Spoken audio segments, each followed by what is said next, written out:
Portanto, repetir a pergunta.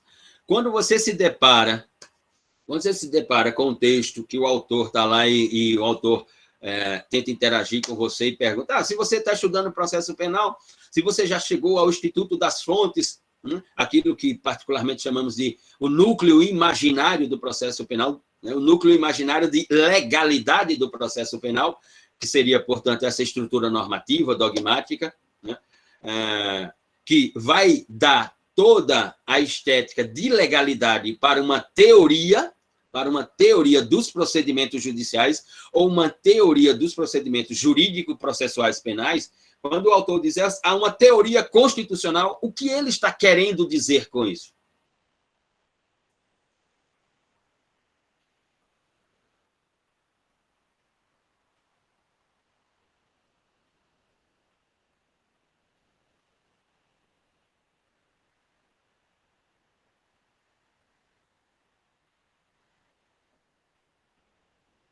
Eu já fiz essa pergunta, mas eu vou fazê-la novamente.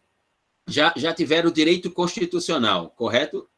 No curso tem direito constitucional em duas partes, direito constitucional 1 e 2, Renato, e está prevalecendo a norma constitucional.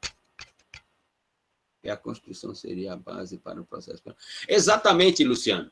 Ou seja, que não pode haver nenhum núcleo imaginário de estética ou estrutura normativa. Temos teoria da Constituição e constitucionalismo positivo.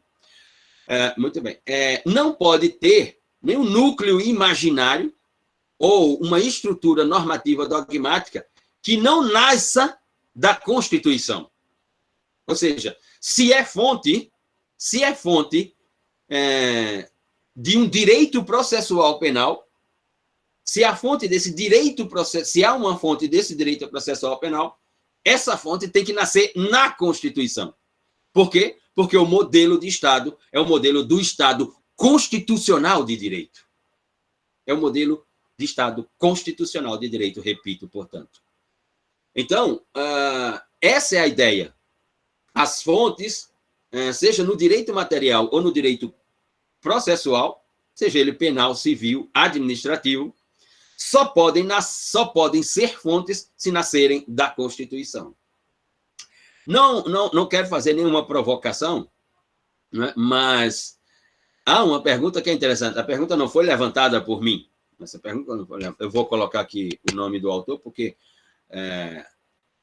quando você profere um texto que não é seu, então dê a fonte.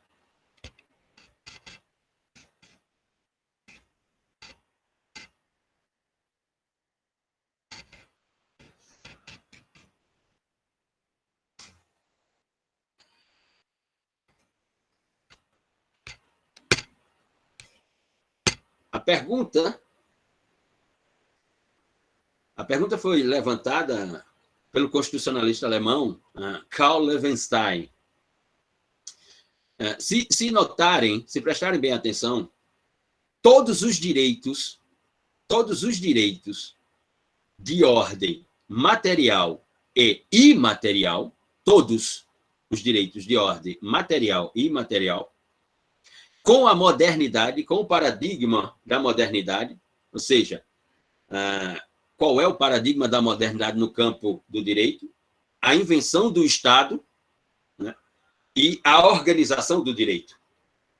A invenção do Estado, do ponto de vista da sua ideia tripartite de poderes, como escreveu Montesquieu no Espírito das Leis, executivo, legislativo e judiciário, e a organização do direito através de um diploma que até então ele não era relevante, a Constituição do Estado.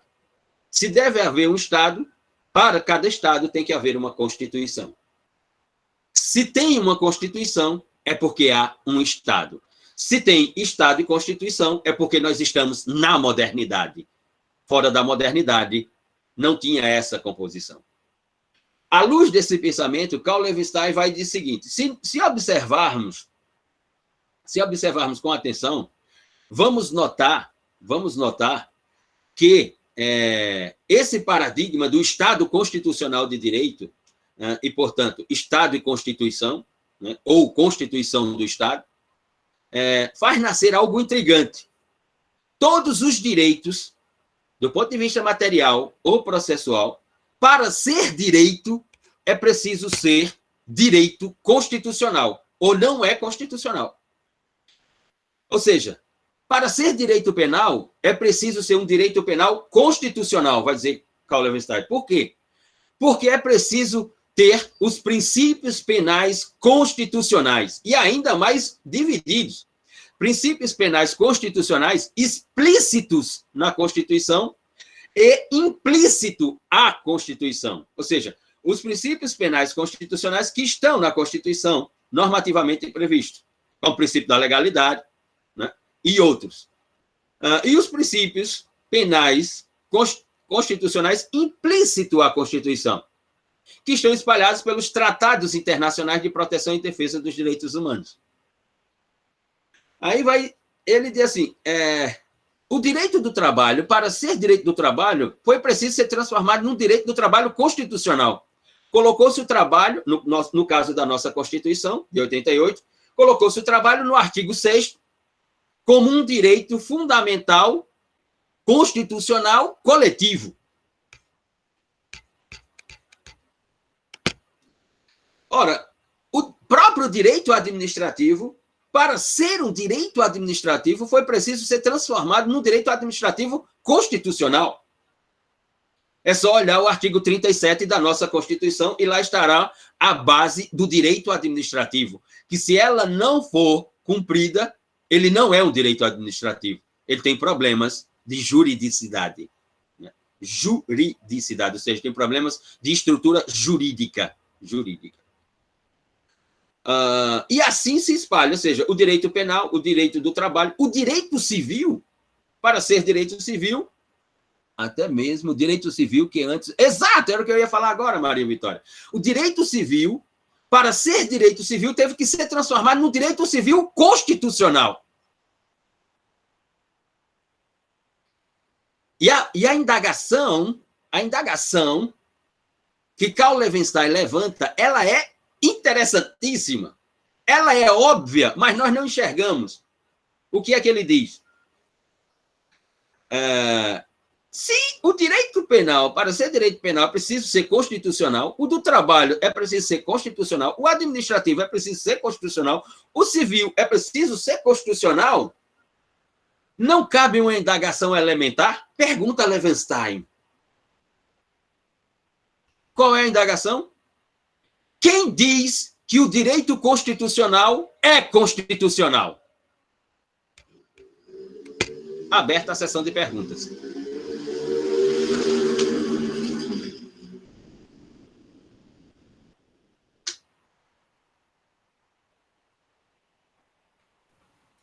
Acho que é a própria Constituição, né, professor? Sim, é assim. Mas com fundamento no quê? A sociedade, professor, tem uma crença geral na força normativa da Constituição. A Constituição, ela, por si só, ela traduz e ela tem fundamento na própria sociedade. João acabou de responder aqui, o poder constituinte, com base no poder constituinte. Só que o poder constituinte não é um poder jurídico, ele é um poder político. Exato. O fundamento é político, não é jurídico. Isso é Tobias Barreto. Não há fundamento jurídico, só há fundamento político. A Constituição não é um instituto do direito, ela é um instituto da política. Aqui está a questão. Mas ela condiciona todo o sistema material e processual do direito. Com fundamento no quê? Com fundamento em si própria. Ela é autopoética. Ela é o que o professor Nicolas Luhmann chamou de autopoiese. Ela é autopoética. Ela é um fim em si mesmo. É inacreditável. Ela não é uma ciência jurídica. Não existe uma ciência jurídica do constitucionalismo. O que existe é uma ciência política do constitucionalismo.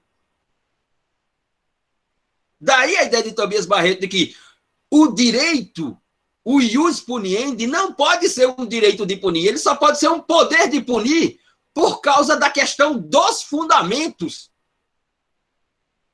Por quê? Olha que coisa extraordinária. Porque a pena criminal, para ela também ser uma pena no direito, ela tem que nascer lá na Constituição. E ela está, primeiramente, tanto que os incisos 46 e 47 do artigo 5º dizem quais são as penas permitidas e as penas não permitidas. Diz politicamente e não juridicamente.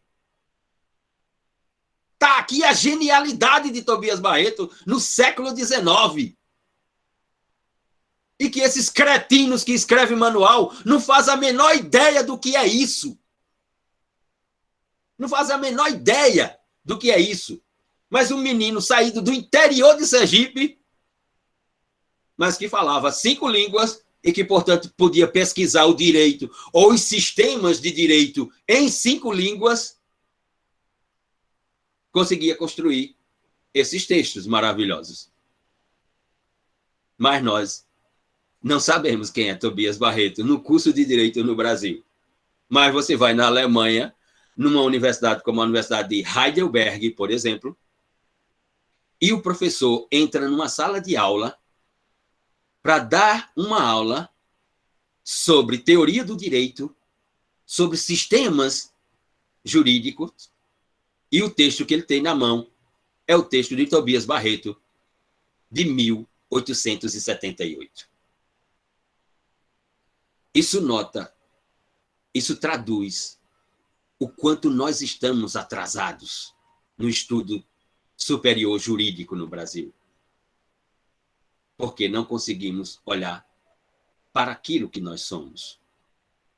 Ou seja, não conseguem observar que Tobias Barreto é um autor extraordinário, fora do seu tempo, além do seu tempo.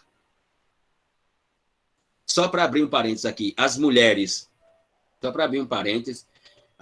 que estão aí para escrever trabalho de conclusão de curso ou construir algum projeto sobre direitos das mulheres, por exemplo, o primeiro autor na América Latina a falar sobre os direitos das mulheres foi exatamente Tobias Barreto, quando foi deputado estadual na província do Recife. Quando uma senhorita escreve uma carta para a província do Recife, para a Assembleia da província do Recife, dizendo que havia sido aprovada em 2 programas de ensino superior para cursar medicina. Um seria nos Estados Unidos e o outro na Suíça. Só que ela não tinha condições para custear as despesas para ir para esses países. E quando o pedido dela chega à Assembleia, é nomeado um relator para colocar em pauta na Assembleia se a Assembleia conseguiria os recursos para aquela mulher ir estudar medicina nos Estados Unidos ou na Suíça. Isso é 1880. E o relator constrói um voto dizendo que o lugar da mulher é no lar. O lugar da mulher é cuidar da família, da prole, organizar o lar, enquanto o marido luta pela sobrevivência, dizia aquele deputado relator do pedido daquela senhorita. E Tobias Barreto pede o lugar de fala na tribuna e diz exatamente o contrário. Diz, esse é um pensamento atrasado. A Assembleia da Província do Recife não pode pactuar com um pensamento atrasado desse. Não há nenhuma comprovação científica no mundo moderno, diz Tobias Barreto, não há nenhuma comprovação científica no mundo moderno que afirme que a mulher não tem capacidades intelectuais iguais ou superior a dos homens. Não há nenhum estudo científico no mundo que diga o contrário, que ela não tem essa capacidade. E ele vai e diz. E nós aqui na Assembleia Legislativa da província do Recife vamos deixar essa oportunidade passar de mostrarmos para o mundo que uma mulher dessa província tem todas as capacidades intelectuais que todos nós que estamos aqui temos. E ele vota pela concessão da bolsa para aquela senhorita estudar medicina na Suíça ou nos Estados Unidos. Ela escolheria. E o voto dele se torna um voto determinante para a concessão da Bolsa. Mas isso era 1880, no Nordeste do Brasil. Mas nós não sabemos quem é esse autor. Isso nota a expressão de Tobias Barreto, em 1880. Isso mostra o nosso atraso. Infelizmente. Não é para sorrir, é verdade. Mas como estamos na sessão de perguntas, para aqueles que querem cumprir essa disciplina o mais rápido possível, vou fazer uma pergunta. Ela vale de 0 a 20 pontos. Você já pode concluir essa bagaça dessa disciplina hoje. Né? E ainda lhe dou uma premiação. Né? Mando para você por delivery, né? Um kit de cervejas e hambúrgueres da Grife de Campina Grande, o Bar do Cuscuz. Né? Aquele templo neo-evangelista que tem em frente ao prédio do CCJ da UEPB. Sobre essa questão dos direitos infraconstitucionais precisarem ser constitucionais para serem direitos, não nos esqueçamos que o direito penal veio antes do direito constitucional, o direito administrativo veio antes do direito constitucional, o direito civil veio antes do direito constitucional. Todos esses três direitos, antes da modernidade, eles já existiam como direito. E a Constituição, não. E nem existia direito constitucional antes da modernidade. De quem é essa frase? De quem é essa frase? Em que livro ela está? Abre aspas. Os princípios penais e processuais penais constitucionais são o suporte ideológico do direito penal e do direito processual penal. Essa é a pergunta. De quem é a frase e onde ela está escrita.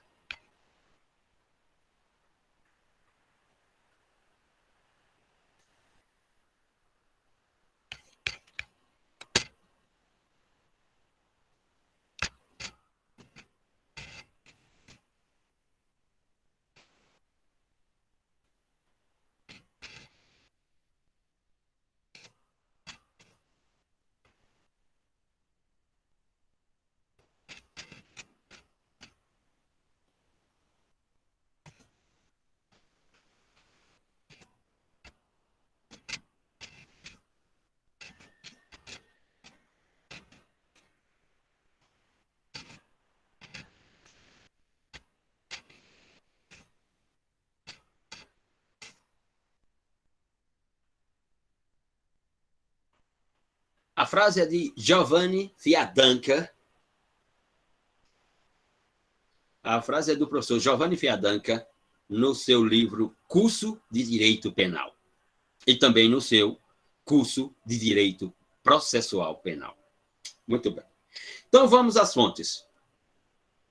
Ora, as fontes divididas entre materiais e imateriais, como eu me referi, ou materiais e formais, como está escrito aí em todos os textos. As fontes materiais, por estar no Estado constitucional de direito, e as fontes materiais do processo penal, elas nascem lá no artigo 22 da Constituição.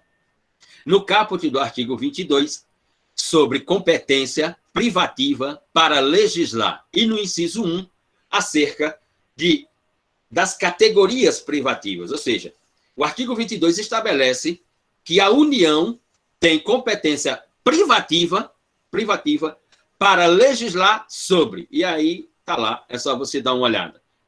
Privativa para legislar em matéria civil, penal, processual penal, processual civil, etc, etc. Significa dizer, né, que só a União pode produzir normas de caráter penal e processual penal. As Assembleias do Estado não, e nem tampouco as câmaras de vereadores. Imagine aqui a Câmara de Vereador de Campina Grande com competência para construir normas penais e processuais penais. Estaríamos fodidos, lascados, não tenha dúvida. Bom, então no artigo 22, inciso 1, estabelece lá as fontes materiais.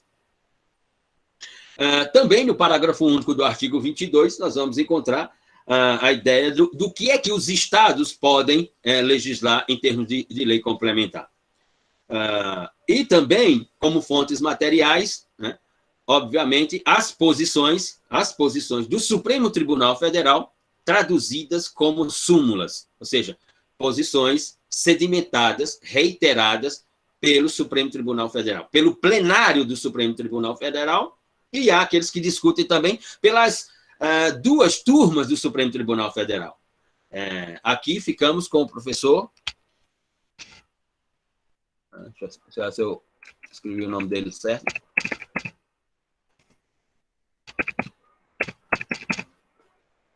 Aqui ficamos com o professor Conrado Rubner, professor de Direito Constitucional da Faculdade de Direito do Largo de São Francisco, quando fala sobre essa questão e diz que, no que se refere ao plenário, né, ao plenário do Supremo Tribunal Federal. As súmulas podem sair das súmulas, podem sair das posições do plenário.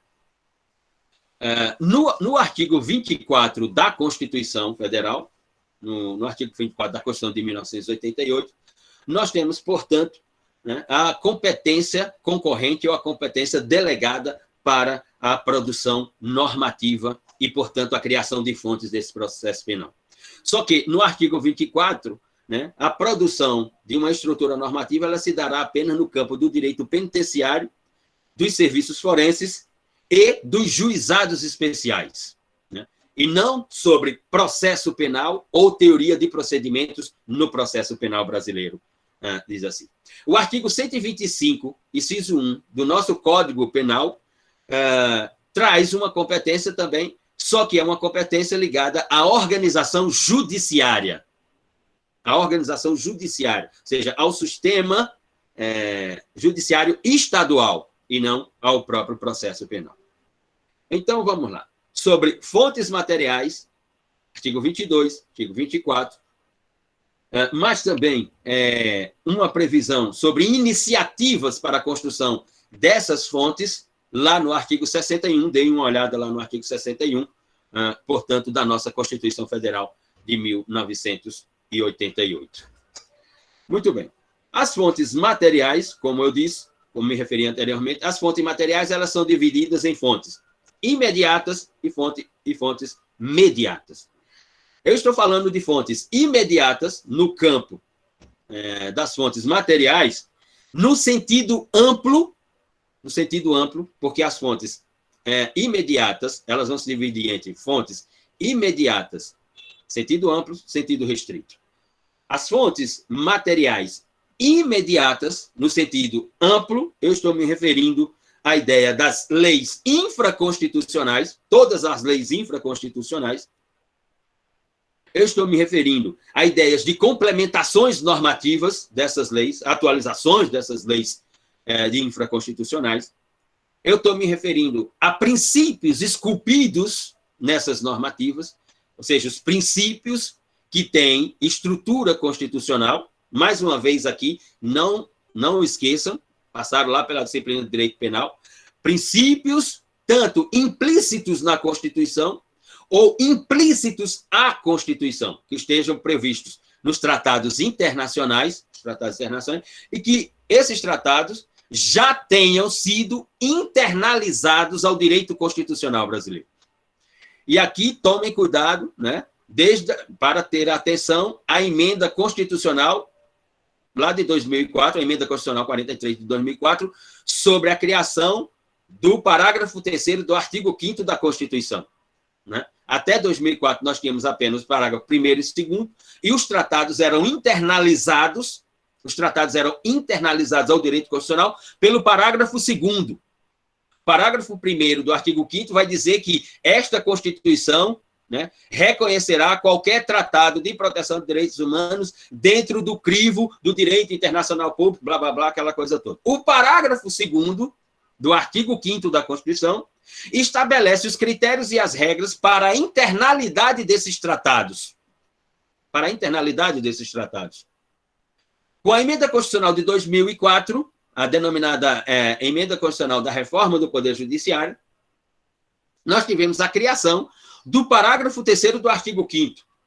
E aí os tratados internacionais passaram passaram a ser internalizados ao direito constitucional através do parágrafo 3º do artigo 5º, que diz que, para haver, construindo critérios e regras de internalidade, para haver a internalidade desses tratados, portanto, vai-se preciso uma votação dupla em ambas as casas, por uma maioria de 3/5 de cada casa.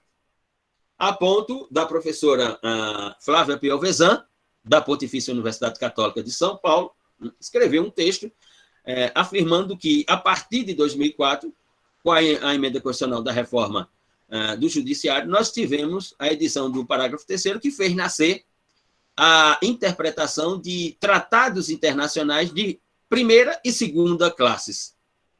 Já que nós temos, né, um rol de tratados internalizado pelo parágrafo 2º, que não é tão rigoroso ou rígido como é o parágrafo 3º, como, por exemplo, o Tratado de San José da Costa Rica, né, que dá vida a muitos direitos no Brasil, como, por exemplo, a ideia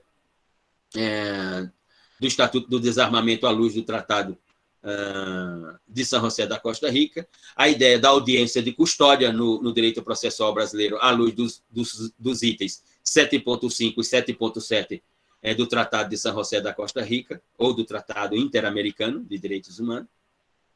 Então, ele seria um tratado de segunda classe, porque o procedimento não era tão rigoroso, e os outros tratados, a partir de 2004, que passam a ser internalizados pelo parágrafo 3º, são tratados de primeira classe.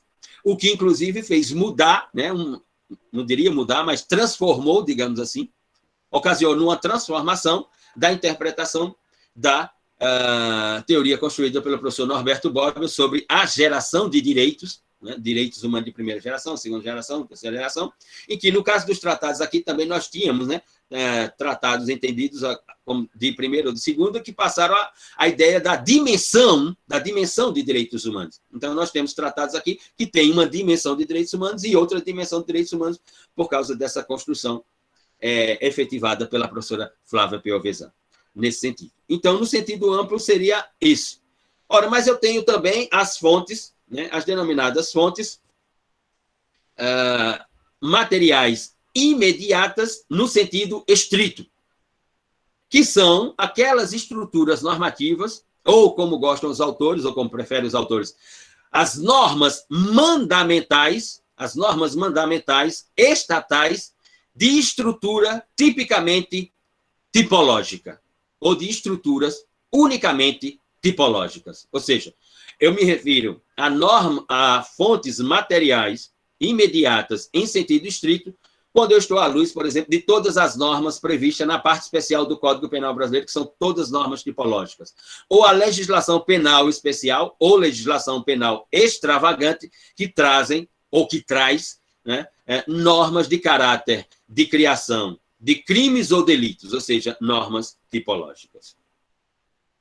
Enquanto que as normas materiais mediatas, elas são únicas, não há divisão entre amplas e estritas. E quando nós estamos falando de normas,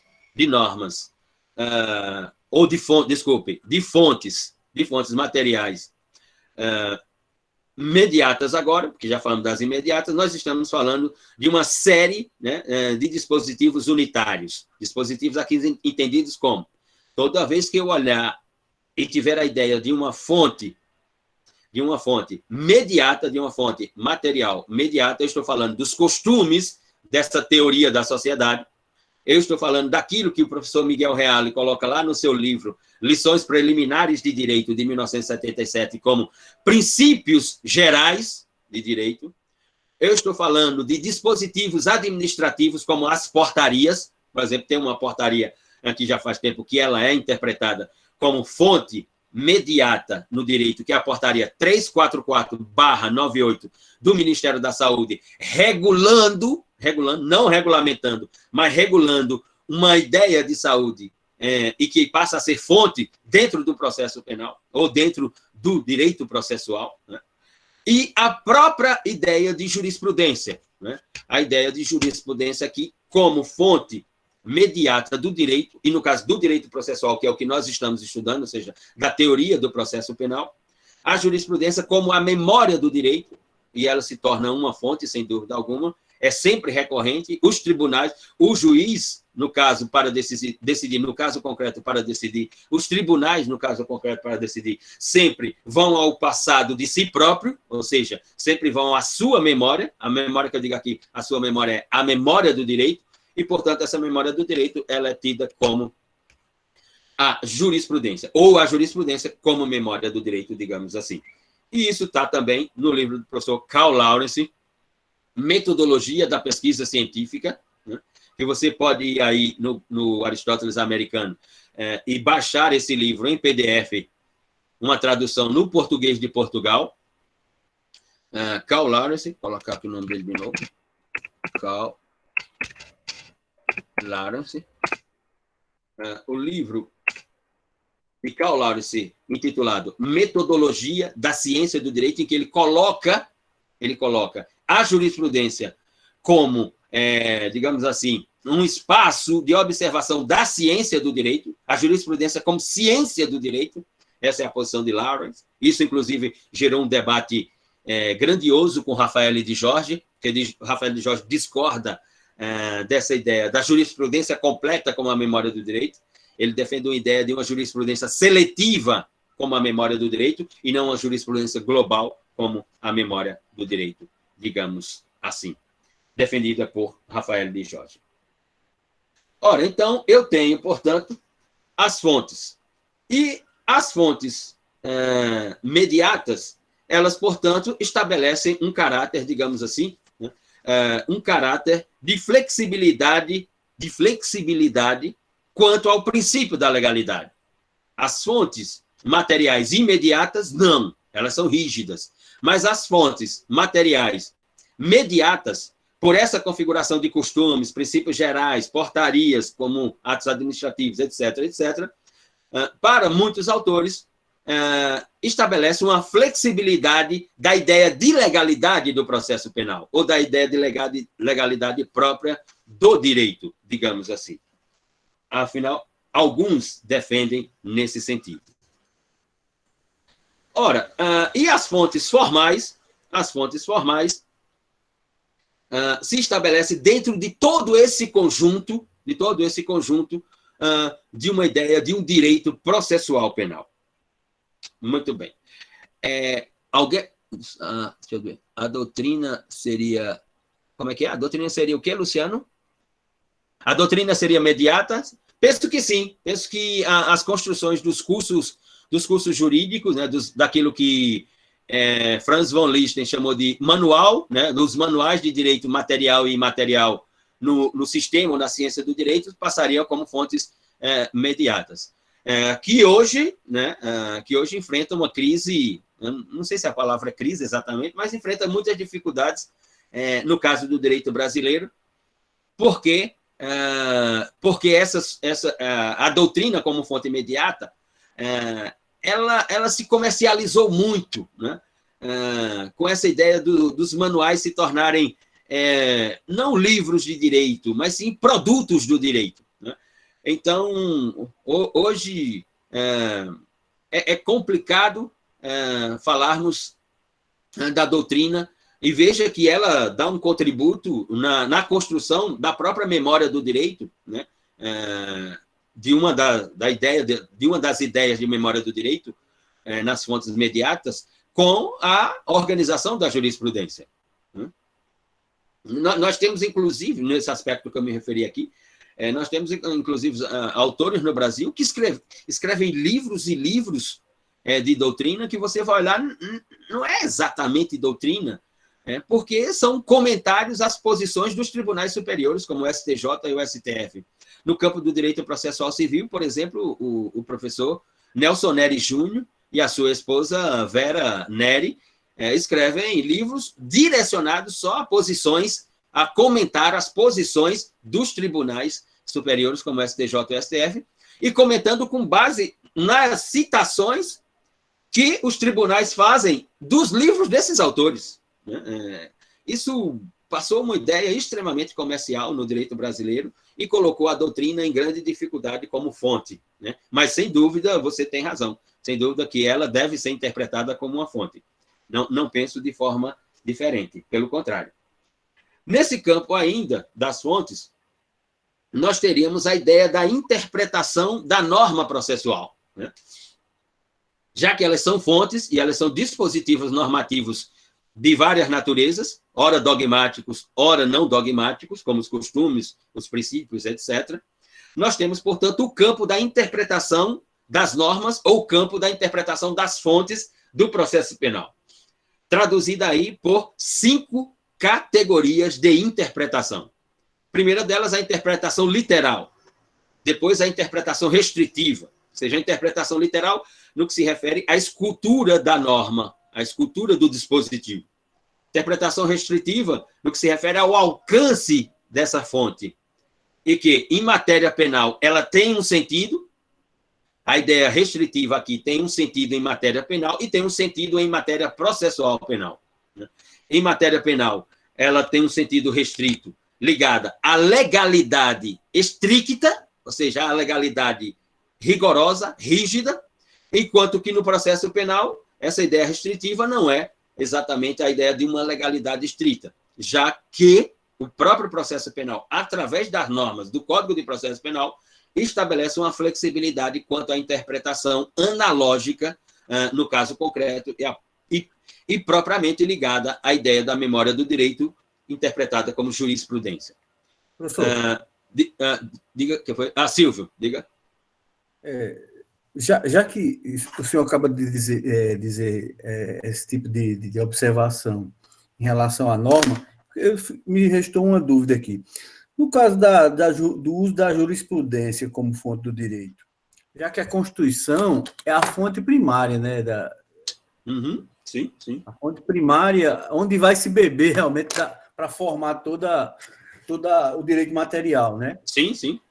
Então, o uso da jurisprudência não nos faz correr um risco de modificar a ideia fundamental da Constituição que ela trazia. Porque, no caso do uso da jurisprudência, a jurisprudência tem a questão do juiz, né, da decisão do juiz. E nessa decisão, como é que eu posso dizer?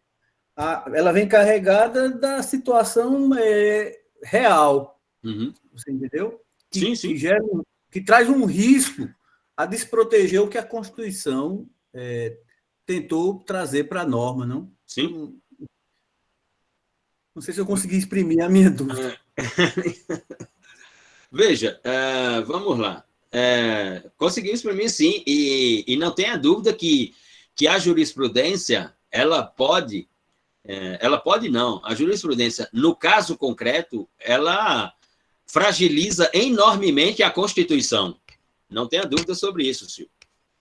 Determinadas posições jurisprudenciais fragilizam a Constituição. Pelo menos sobre a minha observação. Para outras observações ou interpretações, não seria uma ideia de fragilização da Constituição ou flexibilidade da Constituição, mas seria uma ideia, né, de reinvenção da Constituição. Né? O professor Nicolas Luma, num texto, que é o capítulo 8 do seu livro de 1994, intitulado O Direito da Sociedade, Das Recht der Gesellschaft, ele diz o seguinte: a interpretação da norma pelo primeiro intérprete, que no caso aí é o juiz, né? A interpretação da norma pelo primeiro intérprete, ela não muda a norma, porque o texto da norma permanece o mesmo. Mas a interpretação pelo primeiro intérprete pode, no caso concreto, mudar o sentido do texto escrito na norma constitucional. Ora, o caso mais emblemático que nós temos no direito brasileiro é o que está aqui, no inciso 57 do artigo 5º da Constituição, acerca da posição do Supremo Tribunal Federal. O legislador constituinte de 1988 colocou o seguinte no inciso 57: ninguém será considerado culpado até o trânsito em julgado da sentença penal condenatória. Repito, 157 do artigo 5º. Ninguém será considerado culpado até o trânsito em julgado de sentença penal condenatória. O que significa dizer que eu só posso falar, portanto, de uma sentença penal condenatória se for auferida a culpabilidade do réu, para ele ser transformado em condenado. Auferir a culpabilidade do réu aqui é analisar os critérios intrínsecos da culpabilidade, ou os elementos linguísticos constitutivos da culpabilidade, quais sejam imputação, potencial consciência da ilicitude, exigibilidade de conduta diversa. São esses os três. Auferido isso, então chegamos à conclusão de que o réu é culpado. Se o réu é culpado, agora pode emergir ou advir uma sentença penal condenatória, que o transformará em condenado. E aí, agora, essa sentença ela tem que ser submetida a uma ideia de trânsito em julgado. Qual é o sentido da expressão trânsito em julgado? Trânsito em julgado se refere a uma sentença penal condenatória sobre a qual não se cabe mais recurso processual. E aí, então, o condenado terá que cumprir a pena.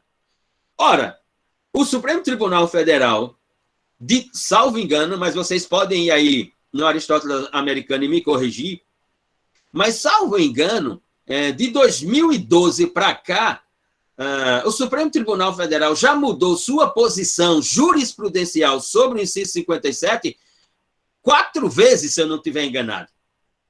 Entre 2012 e 2019, entre 2012, 2019 e 2020, o Supremo Tribunal Federal foi e voltou na sua ideia, né, da força normativa do inciso 57 do artigo 5º da Constituição, quando admitiu nesse período, por 2 vezes, uma delas, lembro perfeitamente, agosto de 2016, em 2012, até 2012, para o Supremo Tribunal Federal, salvo engano, valia a letra literal, uma interpretação literal do inciso 57. Depois, o Supremo Tribunal Federal, em 2012, vai e rever a sua posição jurisprudencial. E chega à conclusão, por maioria, de que a pena privativa de liberdade ou a sentença penal condenatória poderia ser executada na forma de vedação da liberdade temporariamente, à luz de uma decisão de 2º grau, ou seja, quando aquela sentença penal condenatória ela era ratificada por um tribunal de justiça, por um tribunal regional federal. Depois isso teve discussão para lá, discussão para cá, 2014 tem uma outra posição, volta, se eu não me engano, volta a ideia original de uma interpretação literal, e depois, em 2016, agosto de 2016, o Supremo Tribunal Federal dá passos para trás e reconhece novamente que a pena privativa de liberdade pode ser executada provisoriamente. Depois de 2016, isso vai ao Supremo Tribunal Federal, novamente essa discussão vai ao plenário. Essa discussão no plenário, ela termina em 2017, se eu não me engano, ou 2018, ela termina empatada em 5-5, e a jurisprudência permanece aquela. E aí, em 2019, por 6-5, 6 votos a 5, com a mudança de posição jurisprudencial do ministro Gilmar Mendes, salvo engano, então o plenário, a casa, passa a ter maioria. E aí dá 6-5 pela interpretação literal do inciso 57 do artigo 5º da Constituição. E aí voltamos à ideia original da Constituição. Mas sobre a sua pergunta, sem dúvida, que a posição jurisprudencial, eu estou me referindo só a um caso, mas, por exemplo, quer uma matéria, e aqui as homenagens vão para o meu amigo Dimitri Soares Braga, grande autor no direito de família, no Brasil e fora do Brasil também. Aqui da Paraíba, aqui de Campina Grande, professor Dimitri Soares Braga, professor da Universidade Federal do Rio Grande do Norte, no campus de Caicó, e professor no curso de Direito da Facisa, aqui em Campina Grande. É só conversar com o Dimitri. Um dos campos que a interpretação constitucional por parte daqueles que constroem a jurisprudência tem colocado a Constituição em uma enorme fragilidade na nossa interpretação é o campo do direito de família. Se há um direito que tem inovações do ponto de vista das posições jurisprudenciais, é o direito de família, inequivocamente, na realidade jurídica brasileira. Porque o que tem se construído de ideias de instituto no direito civil, né, que não tem correspondência na letra literal da Constituição, não é brincadeira. E que o Supremo Tribunal Federal tem ratificado essas posições e construído como jurisprudência, não são poucas essas construções, sem dúvida alguma. Eu não ia nem citar essa questão que o senhor citou, mas eu ia citar uma recente consulta por parte do presidente da Câmara e do Senado para se reeleger. Eu fiquei até com medo de acontecer sim, sem dúvida. Não, sim, a proposta... Porque o artigo 57 é tão claro, dizendo que não pode, sim. E eles queriam consultar se podia. É ridículo isso. Não, queriam não. Consultaram o Supremo Tribunal Federal e tiveram votos no Supremo Tribunal Federal, né, sobre algo inacreditável, que foi a questão da reeleição da presidência da Câmara pelo deputado Rodrigo Maia. E que o artigo é claríssimo, não pode haver reeleição no mesmo mandato. Fragilizava demais a nossa Constituição, né? Verdade? Exato. Não pode haver reeleição consecutiva no mesmo mandato. Pode haver reeleição consecutiva. Eu posso ser presidente da Câmara na minha legislatura, ser presidente dela, porque o mandato é de 2 anos, mas eu não posso me recandidatar à presidência da Câmara no mesmo mandato, dentro dos 4 anos. Eu tenho que sair e, tendo o segundo mandato, eu volto e me recandidato a presidente da Câmara. Mas me candidatar reiteradamente, seguidamente, dentro do mesmo mandato, para 2 mandatos de presidente da Câmara, o artigo veda isso taxativamente. Mas, mesmo assim, salvo engano, tiveram 3 ou 4 votos no Supremo Tribunal Federal, no plenário do Supremo Tribunal Federal. Não estou lembrado se foram 3 ou 4, mas ou foram 3 ou foram 4 votos, nesse sentido. Então, vamos lá. Vamos para a fonte do direito processual penal ou do processo penal.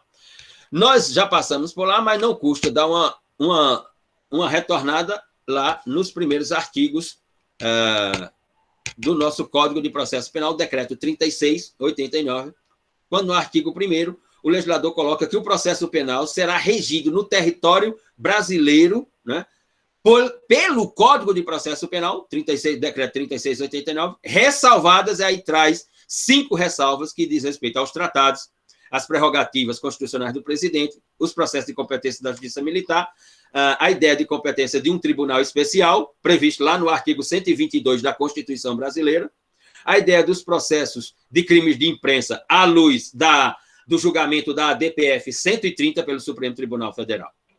No artigo 2º, o nosso Código estabelece que a lei processual penal aplicar-se-á desde imediato, ou seja, no caso do Código de Processo Penal, não pode haver vacatio legis, entra em vigência imediatamente.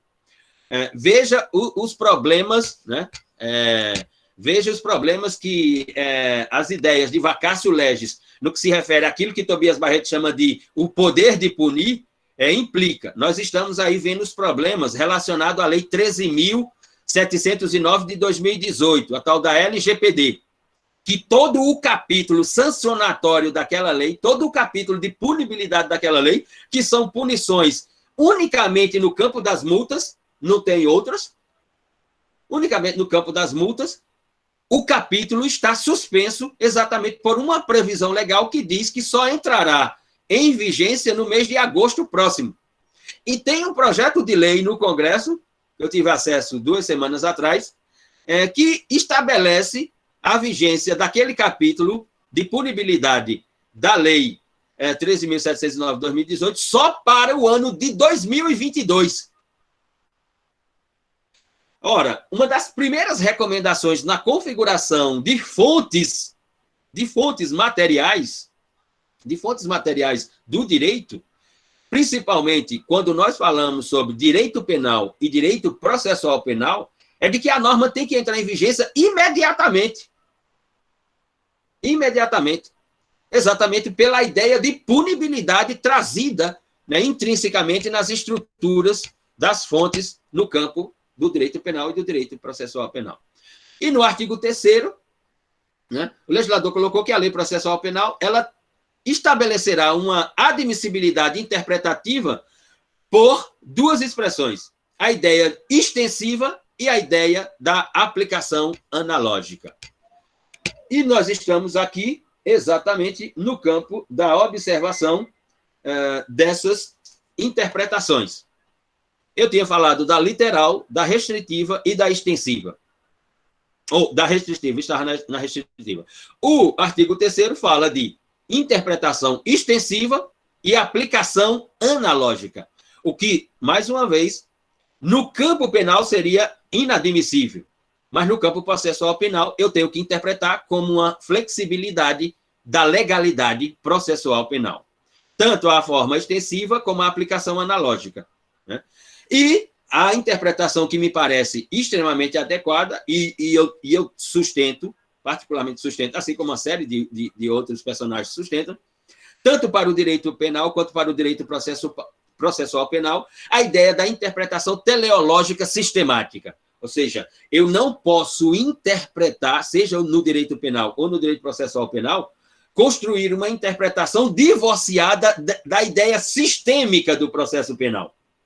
Aqui a ideia de uma interpretação teleológica sistemática, que quem tem interesse no campo das interpretações pode consultar os escritos do professor Klaus Roxin, professor da Universidade de Munique, sobre o campo das interpretações jurídico-criminais e jurídico-processuais penais. Muito bem. Só que, lá no projeto de lei, no denominado anteprojeto de lei do novo Código de Processo Penal, em sendo votado, nós teremos, sem dúvida alguma, nós teremos algumas reformulações e teremos, portanto, transformações no campo da interpretação. E eu vou para a redação do projeto de lei do novo Código de Processo Penal brasileiro, no que o legislador colocou, vou colocar aqui, no que o legislador colocou como título 1 dos princípios fundamentais do processo penal brasileiro. No artigo 1º do PL 8045/2010, o legislador colocou que esse processo será regido também em todo o território pelo Código, mas também será regido pelos princípios fundamentais constitucionais.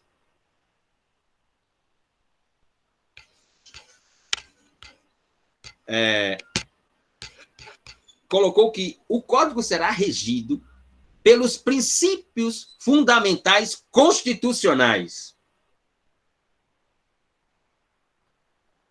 Eu posso falar que existe algum princípio constitucional que ele não é fundamental? Que ele é descartável, por exemplo, então, já que ele não é fundamental? Voltemos à redação do projeto de lei. E pelas normas previstas em tratados e convenções internacionais, dos quais o Brasil, ou a República Brasileira, faz parte. E aqui, na nossa fala, os tratados internacionais, e aqui eu estou interpretando o artigo 1º do PL 8045, os tratados internacionais aos quais ele se refere o legislador, tanto os tratados internalizados pelo parágrafo 2º do artigo 5º, quanto pelo parágrafo 3º da emenda constitucional de 2004. Essa é a interpretação que eu estou fazendo. No artigo 2º, diz o legislador que o Código reger-se-á também pelas garantias processuais previstas em si mesmo, que serão observadas em relação a todas as formas de intervenção penal. O que significa dizer todas as formas de intervenção penal, inclusive aquelas denominadas de medidas de segurança, com estrita obediência ao devido processo legal constitucional. Ou seja, quando o legislador do novo Código de Processo Penal fala que Aqui será interpretado, esse código será interpretado no campo da intervenção penal, mais uma vez, veja, no campo do poder de punir, no ius puniendi, colocando de forma extensiva as medidas de segurança, aquilo que estão previstos lá do artigo 96 a 99 do Código Penal Brasileiro, decreto 2848 de 1940. As medidas de segurança também dentro da ideia, né, de um processo penal, veja, dentro da ideia de um processo penal, olha o título que o legislador colocou, ou a frase que o legislador colocou no artigo 2º. Formas de intervenção penal, entre elas, as medidas de segurança, com estrita obediência ao devido processo legal constitucional. Quando ele diz com devida obediência ao estrito cumprimento do devido processo penal constitucional, é porque ele está interpretando que pode haver um processo penal que não seja constitucional. Porque senão ele não precisava enfatizar que o processo penal é constitucional. Já que nós estamos, que o devido processo legal é constitucional. Todo devido processo legal, no Estado constitucional de direito, é constitucional ou não é devido processo legal. No artigo 3º, o legislador colocou todo o processo penal realizar-se-á sob o contraditório e a ampla defesa, garantindo a efetiva manifestação do defensor técnico em todas as fases procedimental. Em todas as fases procedimental. Se o legislador está dizendo aqui que o processo penal será regido à luz do contraditório e da ampla defesa, com a garantia efetiva de manifestação do defensor técnico, da defesa técnica, em todas as fases procedimentais, eu vou utilizar aqui a interpretação extensiva, para dizer que, portanto, a presença do defensor técnico tem que ser garantida a partir da investigação criminal e da instauração do inquérito policial, já que cabe uma interpretação extensiva. Já que eu vou interpretar a investigação criminal e o inquérito policial como fases procedimentais para um devido processo legal constitucional, como diz o legislador no artigo 2º. Muito bem. E o artigo 4º do PL 8045, o legislador esculpiu a seguinte redação: o processo penal terá estrutura acusatória. E aqui lembra aquele debate que fizemos com o Antônio. Se a norma veio aqui taxativamente, é o artigo 4º do PL 8045, diz que a estrutura é acusatória, né? Então, aquela discussão sobre, aquela dialética sobre um processo penal misto, ela não tem mais sentido, né? Porque está, do ponto de vista formal, legal, afastada definitivamente a ideia de outros modelos de sistemas processuais, inquisitivo e misto. Nós só temos, à luz do artigo 4º do PL 8045, uma natureza de processo penal na realidade brasileira. É a da estrutura acusatória, formal legalmente falando. Nos limites definidos nesse código, vedada, veja o que diz o legislador, vedada a iniciativa do juiz na fase de investigação. Ora, que significa dizer que nas fases de investigação, e aqui eu vou colocar do inquérito policial, investigação criminal e inquérito policial, não pode haver a presença do juiz, e aqui qual é o juiz que ele está se referindo? Não pode haver a presença do juiz que irá receber a denúncia crime e instaurar o processo penal.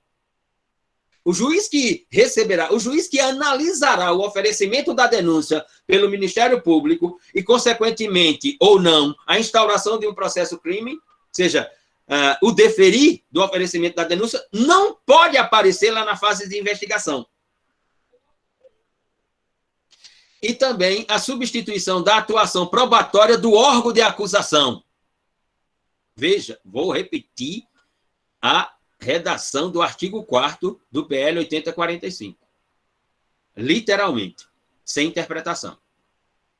O processo penal terá estrutura acusatória nos limites definidos neste Código, vedada a iniciativa do juiz na fase de investigação e a substituição da atuação probatória do órgão de acusação.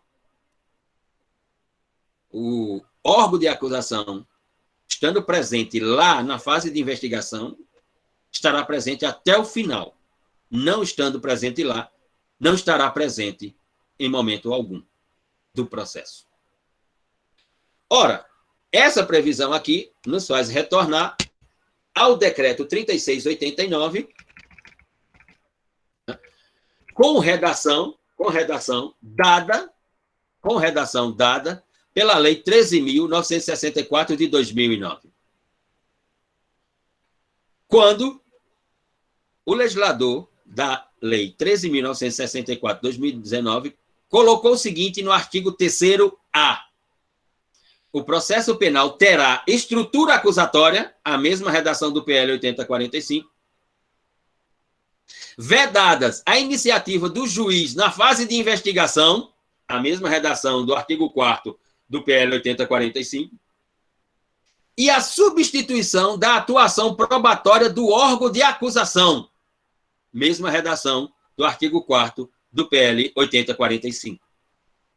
E que foi aquele debate que fizemos aqui com o Antônio, porque esse artigo 3º-A, na nossa interpretação, ele está suspenso, porque acima dele tem um título chamado Juiz das Garantias. Então, esse artigo 3º-A ele tem que ser interpretado à luz do Juiz das Garantias, desse capítulo todo aqui denominado Juiz das Garantias, que vai até o artigo 3º-F, salvo engano. Deixa eu só confirmar aqui.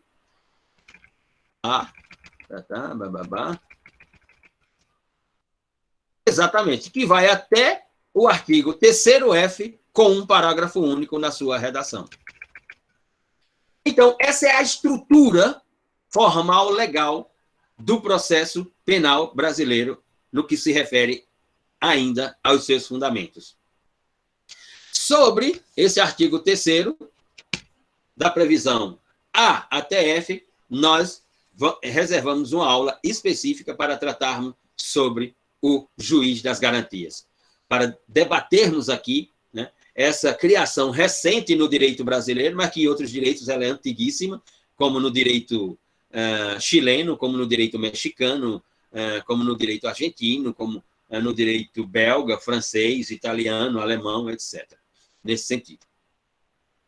Saindo disso, portanto, desses aspectos gerais, de fundamentos do processo penal, e agora trabalharmos a ideia de que estamos à luz de um processo penal acusatório, seja pelo artigo 3º-A, com redação dada pela Lei 13.964 de 2019, que interpreta que está suspenso pela decisão do ministro Fux, seja à luz do que poderá vir amanhã como norma válida no direito processual, que é o PL 8045 e o seu artigo 4º, lá esculpido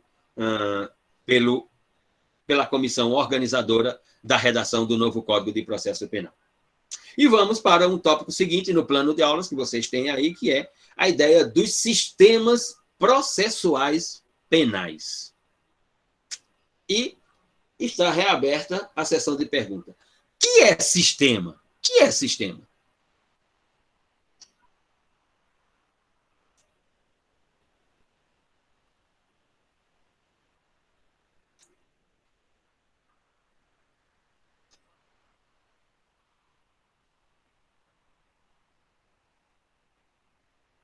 O que é um sistema?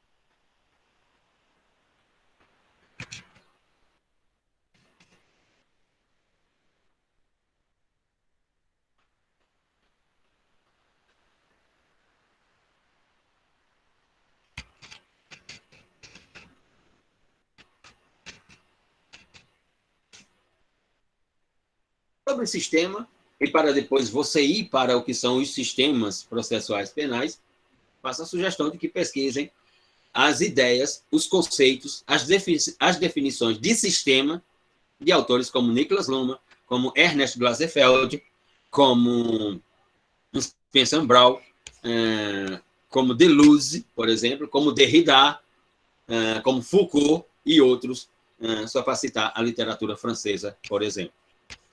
Ora, sistema, e aqui vou utilizar algumas palavras que estão na definição de Rafael de Jorge. Sistema é uma categoria de máquina, né? É uma categoria de máquina na qual se processa toda uma cadeia de atos ou cadeia de procedimentos destinadas ao cumprimento de uma função ou uma finalidade, dependendo do pensamento sobre a categoria de sistema. O sistema é, portanto, a metodologia de organização ou o espaço onde se dá, né, efetivamente o cumprimento de uma metodologia de organização de atos ou procedimentos que devem ser praticados direcionados ao cumprimento de uma função ou realização de uma finalidade. Isso seria um sistema. Ora, e nessa ideia de sistema, portanto, na memória do direito processual penal, nós temos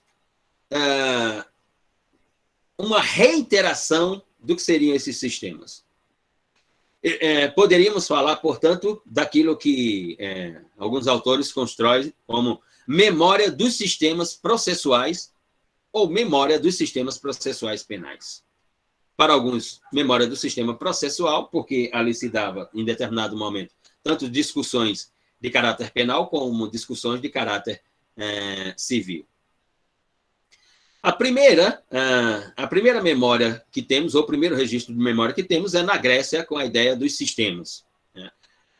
E ali, naqueles sistemas, havia um sistema em que a ideia era a construção de um espaço organizado por previsões próprias de procedimento para tratamento dos crimes praticados por particulares contra a coletividade.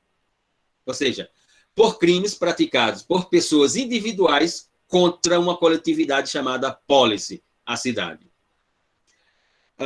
E que um dos procedimentos para organizar, né, esse sistema, ou aquilo que hoje chamamos de a ideia forense desse sistema, foi, sem dúvida, a criação do Instituto da Ação. Então, inventou-se a ação penal e a ação privada. A ação penal pública e a ação penal privada.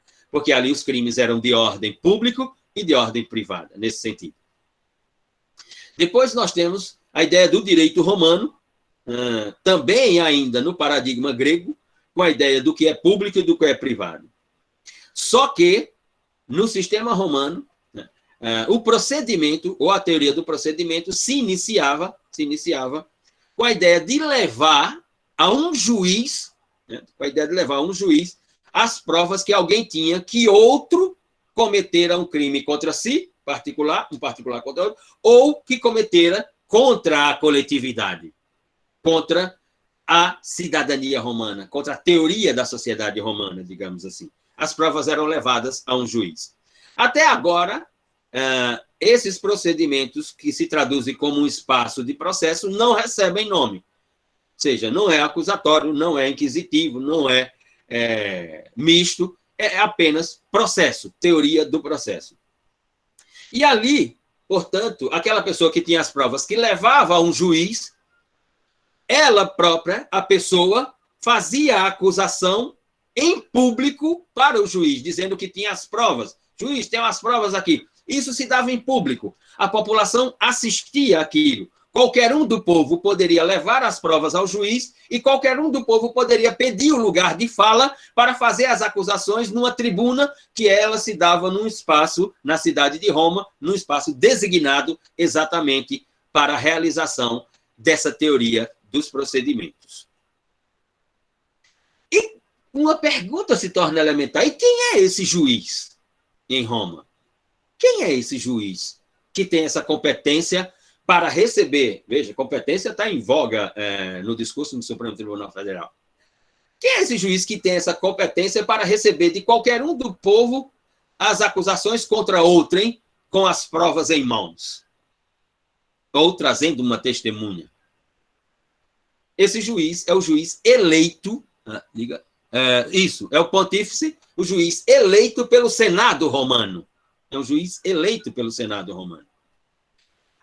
Exato, Luciano. E a ideia é assim, quem é esse pontífice, então?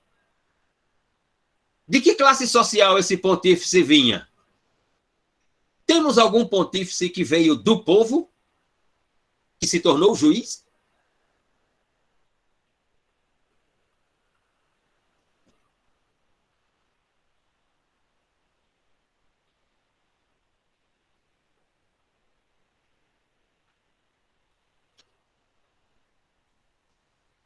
Foi uma pergunta.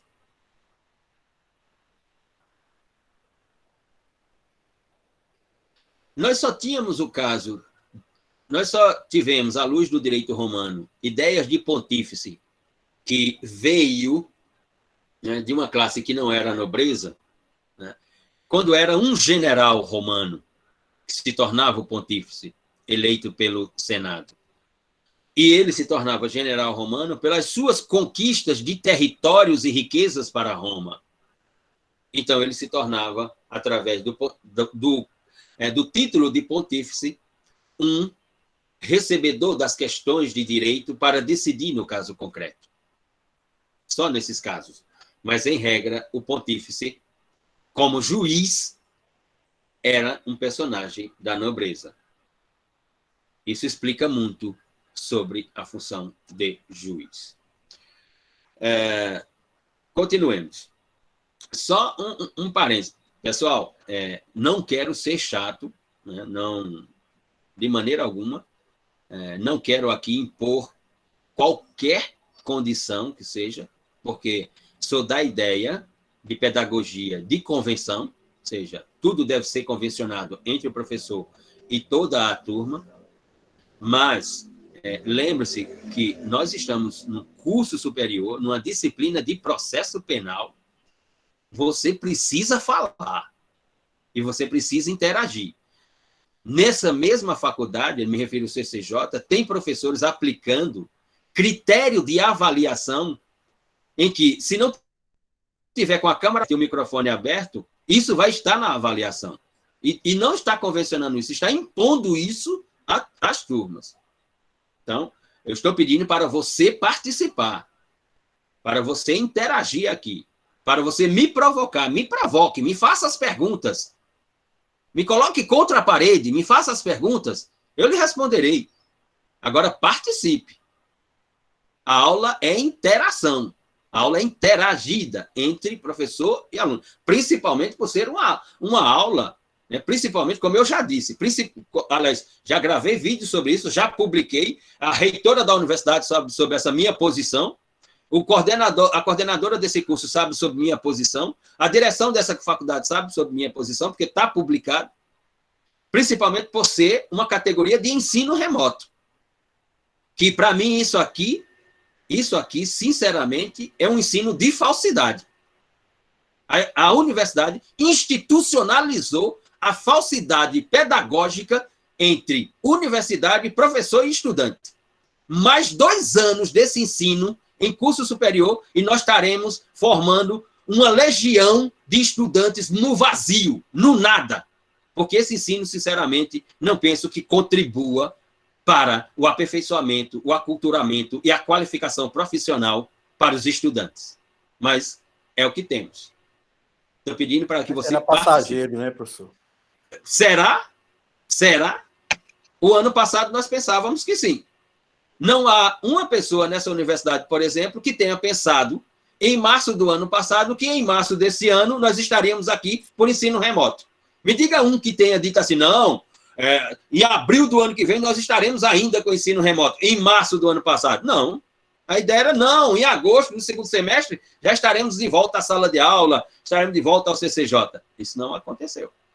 Hoje mesmo escutei especialistas dizendo que a vacinação no Brasil, conforme ela está caminhando, nós só teremos uma garantia mínima de segurança de saúde para a aglomeração em agosto de 2022.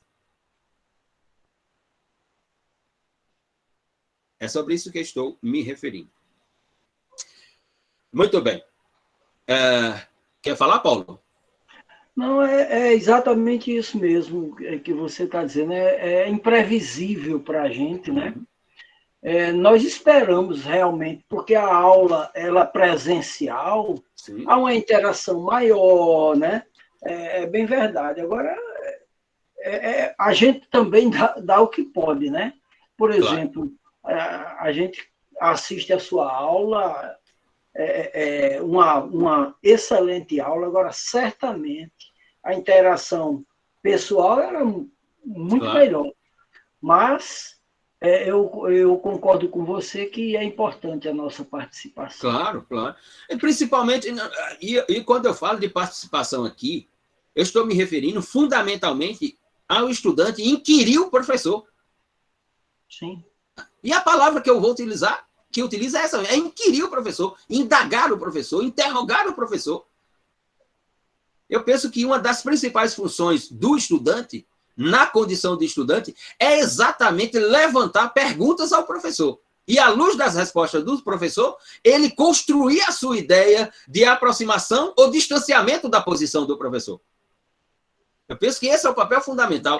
A partir do momento que o estudante faz uma interrogação ao professor e ele responde essa interrogação, o estudante está refletindo se aquela resposta tem sentido mesmo, se aquela resposta tem fundamento mesmo ou não, e aí o estudante vai dizer assim, eu vou me avizinhar daquela posição ou não vou me avizinhar, vou me distanciar daquela posição. É nesse sentido que eu me refiro à ideia de participação. A ideia de participação primeira, na minha interpretação, tem que ser essa. Inquirir o professor sempre. Sempre. Nesse sentido. Okay. Então, vamos lá. Continuamos. Ainda em Roma, que não há uma nomenclatura, digamos assim, taxativa, né, sobre a categoria do processo, é inquisitivo, acusatório, misto, etc. Não há isso. Mas em Roma, no período da monarquia romana, e não da República Romana, mas no período da monarquia romana, o juiz, esse juiz, né, ao qual nós nos referimos minutos atrás, ele é um juiz que tem competência investigativa também. À luz daquelas provas apresentadas lá pelo cidadão romano em mãos e tal, ou trazida a testemunha, etc., esse juiz tinha a capacidade de investigar aquelas provas trazidas pelo o denunciante, ou ir, inclusive, atrás de outras provas, e depois sentenciar, julgar, e aí condenar ou absolver. E aí é uma pergunta, será que estamos no sistema de processo, né, Luciano? Ou seja, no sistema processual, e a decisão desse juiz? Cabe recurso da decisão desse juiz, desse pontífice? Claro que cabe. E o recurso era endereçado ao imperador. A admissibilidade recursal estava na figura, na personagem do imperador. E, nesse período, note só, nesse período, no que se refere à ideia do processo penal, no final, à luz de uma sentença por esse juiz e depois do recurso para o imperador e a manutenção pelo imperador da decisão prolatada pelo juiz, havia a legalização da tortura como pena, como uma das penas. Ou, inclusive, por esse juiz que tinha, ou inclusive por esse juiz que tinha, inclusive antecipadamente, que eu estou me referindo, por esse juiz que tinha competência para investigar, né, nesse processo de investigação, o juiz tinha a competência também para forçar a confissão pelo acusado. Assim como para extrair a verdade das testemunhas. Por isso que durante tempos e tempos, na teoria do processo penal, nós assistimos, né, aquela linguagem nos manuais de que a testemunha é a rainha das provas. A testemunha era a rainha das provas porque dela era auferida, ou com ela era auferida a ideia de verdade para aquela decisão daquele juiz específico que estamos nos referindo na monarquia romana. Na Alemanha, ou no que os autores chamam de na ideia germânica antiga de um processo penal, A confissão aparece, primeiramente, como valor de prova. Uma confissão, ela é estabelecida como prova. E notem, a presunção que existia no processo penal germânico antigo não era a presunção de inocência, mas a presunção de culpa. E note o detalhe, para as suas pesquisas. Presunção de culpa, não de culpabilidade. A culpabilidade vai aparecer depois, num processo penal germânico moderno. Ou seja, a ideia de culpabilidade, ela aparece a partir, por exemplo, das publicações dos estudos do professor Franz von Liszt. Ou seja, isto é 1880, 1890. Ou seja, isso é século XIX. Portanto, a presunção de inocência, ela é uma conquista, novamente, ela é uma conquista civilizatória, à luz dos tratados internacionais, das cartas inglesas ou cartas britânicas de direitos. Depois, com as declarações francesas, com as cartas das colônias da Nova Inglaterra nos Estados Unidos, etc, etc. Mateus se refere aqui, professor, como durou tanto tempo o uso da tortura para obter confissão? Não dá para ver que não funciona? Olha, Mateus, eu vou... Professor, Diga, Silvio. a lei da delação premiada, como foi usado ultimamente, é mais ou menos uma tortura moderna, né? É o que alguns têm dito assim, eu prendo, né? Eu tiro a liberdade, eu veto a liberdade de alguém para forçar uma confissão. Porque a colaboração premiada, ela tem uma face que ela é dual. Eu posso confessar que não é uma confissão, mas é uma colaboração premiada, porque está dentro de uma ideia de prêmio. Nós podemos tratar, mais na frente, vamos tratar sobre essa ideia que está lá no artigo 4º da Lei 12.850, de 2013, né, e nos seus 16 incisos, né, mas nós trataremos sobre ela no campo processual. Ela tem uma face dual, por quê? Ela é uma colaboração sobre si próprio, que participou de determinados atos que podem ser ditos como atos tipificados como crime ou delito, mas também sobre atos de outros que praticaram e que eu tenho notícias, ou eu tenho documentos, ou eu estive lá no momento e assisti aquelas pessoas praticando atos. Então, o órgão acusador utiliza a vedação da liberdade dessa pessoa com a estratégia processual de provocar essa colaboração, que é uma forma de confissão, na minha interpretação, dual. Por isso que eu disse no início para vocês, abandone essa ideia de processo ligada à justiça. Processo é estratégia. E como eu disse, processo é estratégia de guerra civilizada. Estratégia de guerra civilizada em que sentido? Porque se utiliza papel e caneta para se construir as argumentações jurídicas, à luz dessas fontes que nós estamos estudando e do modelo de sistema que acabamos de ingressar. A ideia é sistêmica. Estejam atentos, observem. Né? E sobre as duas indagações provocativas aqui de Mateus. Professor, durou tanto tempo o uso da tortura para obter a confissão? Não se dá para ver que não funciona? Mateus, eu me aproximo da sua linguagem. Não vou negar que me aproximo da sua linguagem. Não posso, de maneira alguma, construir aqui uma ordem do discurso que coloque essa palavra tortura como algo legal dentro do direito. Não posso me aproximar dessa linguagem. Mas não posso ignorar, ou seja, fechar os olhos para a ideia de que ela tem sido reanalisada. Nós estamos assistindo, por exemplo, no Tribunal Constitucional Alemão. O Tribunal Constitucional Alemão está para decidir, né, sobre a legalização do uso da tortura para a obtenção de provas na forma de informação do que está para acontecer no campo do tipo penal de terrorismo. O Tribunal Constitucional Alemão está para decidir se, em caso do tipo, repito, em caso do tipo de terrorismo, se os órgãos de investigação judiciária teriam a legalidade para aplicar a tortura mediante uma autorização judicial Lembre-se das interceptações telefônicas. Né? Se ela não tem uma autorização judicial, ela é grampo. Se ela tem uma autorização judicial, ela é interceptação telefônica e é legal. O que está para ser decidido, é, numa investigação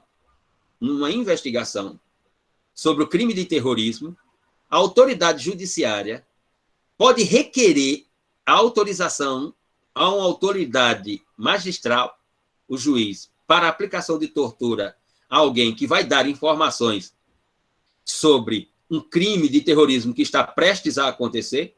Isso é legal, isso está sendo discutido.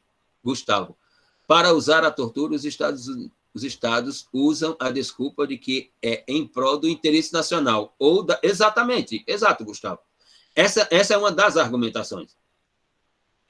Tem um caso, para finalizarmos por hoje, iniciamos, portanto, os sistemas penais, tem um caso e fica aí, Matheus, seria uma pressuposição de...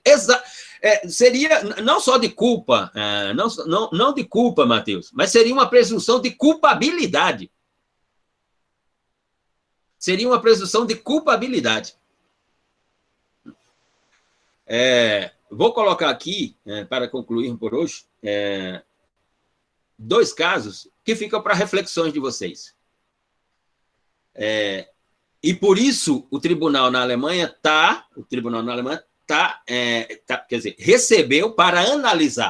recebeu para analisar. Em 2015, acontece um caso interessante em Berlim, na cidade de Berlim. Um menino de 14 anos que vai à escola todos os dias, a sua rotina é sair de casa pela manhã, ir para a escola e meio-dia, quando termina a aula, voltar para casa. Ele tem 13 para 14 anos. Júlio César aqui. Professor, nesse caso, o sujeito pode ser torturado ainda em fase investigativa, sem nenhuma comprovação concreta de uma vinculação com a organização terrorista? Não. Ele pode... a argumentação que foi levada ao tribunal é de que ele pode ser, se o tribunal der essa autorização, ele pode ser torturado na fase investigativa, desde que comprovado que ele é membro de uma organização terrorista. Desde que, na fase investigativa, isso seja comprovado ao Tribunal Constitucional que aquela pessoa que vai ser torturada é membro de uma organização terrorista. Sem isso, não. Mas não está nada decidido. Em Berlim, esse menino, que é filho de um banqueiro famosíssimo, né, bilionário, dá meio-dia, o menino não volta para casa, dá 1h da tarde, o menino não volta para casa, dá 2h da tarde, o menino não volta para casa, a esposa liga para o marido no banco e diz: o fulano está aí com você, que ele não voltou da escola, não chegou, já passou da hora do almoço. E alemão, sabe como é que é? Alemão sim, é tudo racionalizado, é tudo matemático, é uma coisa impressionante. E o cidadão, então, disse: não me ligou, não. Eu já liguei no celular dele, do menino, tal, nada, não responde e tal. O menino havia sido sequestrado. O crime, em tese, né, seria extorsão mediante sequestro. A mesma figura que está prevista lá no artigo 159 da parte especial do nosso Código Penal. A mesma que está lá no direito alemão. O que acontece? O banqueiro comunica à autoridade judiciária para investigar e tal. A autoridade policial vai à escola, e tal. E o questor, ou o delegado que conduz a investigação, nota que tem um rapaz na escola que parece saber o que aconteceu. E que teria a informação. Então, esse delegado que conduz a investigação intima aquele jovem para responder algumas questões na delegacia. Quando o menino chega, o delegado faz uma pergunta para ele, que é assim: você sabe o que é um médico? E o menino diz: claro, sei o que é um médico, doutor. Ele diz: muito bem. Você sabe que há médicos que existem para evitar que a gente sofra dor. E há médicos que existem exatamente para fazer com que sentamos dor. Naquela porta ali, atrás daquela porta, tem um médico que, se você não responder as minhas perguntas, ele irá fazer com que você sinta muita dor. O menino responde as perguntas e chega-se ao cativeiro onde o jovem estava recluso, escondido. Quando esse caso chega ao juiz, o advogado de defesa argue que há um vício de origem na investigação que impede a instauração do processo penal. A produção da prova que resultou na identificação dos sujeitos ativos do delito e da consumação do mesmo, a produção da prova é ilícita. E que, portanto, não pode figurar no processo penal. A obtenção da prova ilícita. Pela categoria de tortura psicológica. Pela categoria de prova ilícita de tortura psicológica. O juiz admitiu. Chegou ao Tribunal Constitucional, o Tribunal Constitucional ratificou a posição do juiz de reconhecer a produção de prova ilícita na fase investigativa. No mesmo ano, 2015, tem um caso na Inglaterra, que é referido como o caso das células terroristas. A Scotland Yard, através do seu serviço secreto, consegue identificar em um apartamento de um prédio de periferia de Londres uma célula terrorista que estava para explodir estações do metrô de Londres. Na verdade, seriam 4 estações do metrô de Londres a sofrerem atentados terroristas. O Serviço Secreto Britânico intercepta um jovem que estava sendo monitorado e que, portanto, eles tinham a ideia de que ele era membro de uma organização terrorista. Intercepta esse jovem, leva e o tortura para obter as informações de quais estações eram e quando eram. E o jovem é torturado, fornece as informações e o serviço secreto impede os atos terroristas nas 4 estações.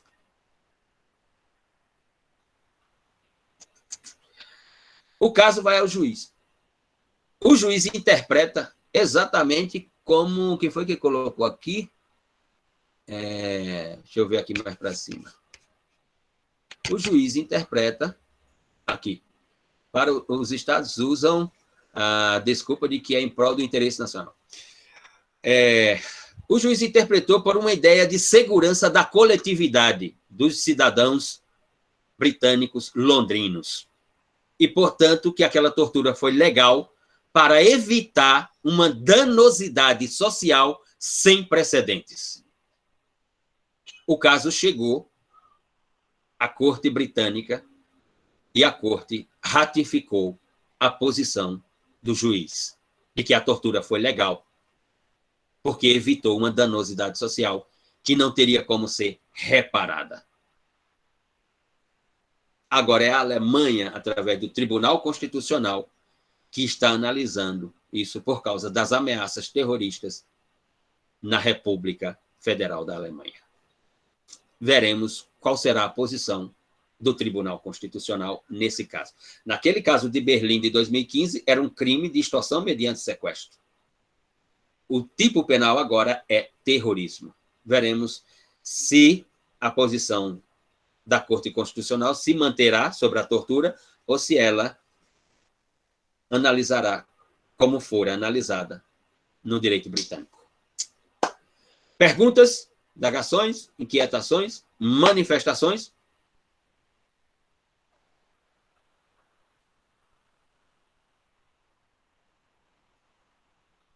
Se não tem, então encerramos por hoje aqui. Lembre-se, para terça-feira, o texto para leitura é sobre a exposição de motivos do Código de Processo Penal de Francisco Campos. Boa noite a todas e todas. Espero poder nos vermos próxima terça-feira. Farei os meus esforços. Abraço.